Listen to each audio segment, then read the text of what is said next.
If you haven't seen it yet, here's the video of Tucker Carlson talking about how he regrets his support for Trump. Watch and I'll tell you what I think is going on here. Yes. It's not enough to say, well, I changed my mind, or like, oh, this is bad, I'm out. It's like in very small ways, but in real ways, you and me and millions of people like us are the reason this is happening right now. Yes. So I do think it's like a moment to wrestle with our own consciences. We'll be tormented by it for a long time. I will be. And I want to say I'm sorry for misleading people. It was not intentional. That's all I'll say. But anyway, but the question does present itself immediately, like, what is this?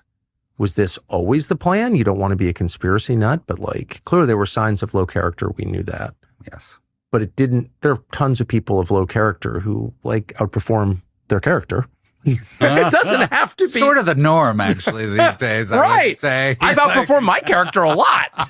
Tucker's conversion naturally has me curious as a former Republican myself. Never a Trump voter, but still understand a bit of the mindset. Because of that, I've listened to a bit of Tucker's podcast as of late to try and see if there's any sincerity in it. As a neurodivergent, I'm usually pretty good at seeing through people. First off, we need to talk about where Tucker is coming from, because it's very different than where Never Trumpers came from. In some ways, you could argue that there would be no President Trump without Tucker. His conspiratorial ethno-nationalist nonsense steered millions of people astray. And he was intimately involved with everything until recently. So it's not as if he all of a sudden just realized that Trump didn't align with his values. Tucker helped Trump intellectualize MAGA. And in listening to him lately, he's still pretty much the same philosophically. Him and his most recent guest, Tucker Carlson, had a conversation that was straight out of white nationalist boarding school.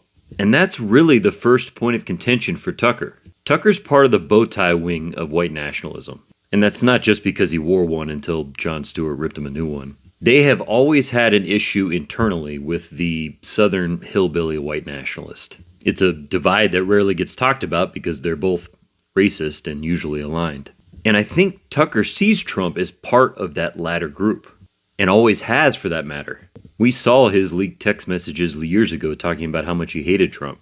Trump is a street rat that lives on McDonald's, maybe why he appeals to Southern MAGA. Tucker's the guy that complains if his wine's not poured correctly by the waiter. But even this wasn't enough to break ranks originally. Now, Tucker and Trump are also both very close with Vladimir Putin. And Tucker's alignment with Putin, and Viktor Orban for that matter, was based around white nationalism, anti-woke white nationalism. That ideology, though, is not going to get you very close with Israel, and Trump is close with both. Tucker also doesn't subscribe to the form of evangelical Christianity that sees a literal role for Israel at the end times. And so his alliance with Russia, who happens to be aligned with Iran, and his inherent animosity towards Israel has him naturally aligned with anti-Israel forces. And then finally, Trump went directly after Tucker, and I think Tucker got spooked. He thought he was going to be arrested, and he may still. And so with all this, it's no wonder that Tucker is starting to think that Trump is the Antichrist. That being said, there is also the politics. If Trump goes down, he's taken all of his allies with him. Tucker knows that in the future, he might lose all of his legitimacy if he doesn't start carving a new path. And I would suspect that that path includes J.D. Vance. So does Tucker really believe that Trump is the Antichrist? Yes and no. Is he just playing politics? Yes and no. People are complex. Get used to it.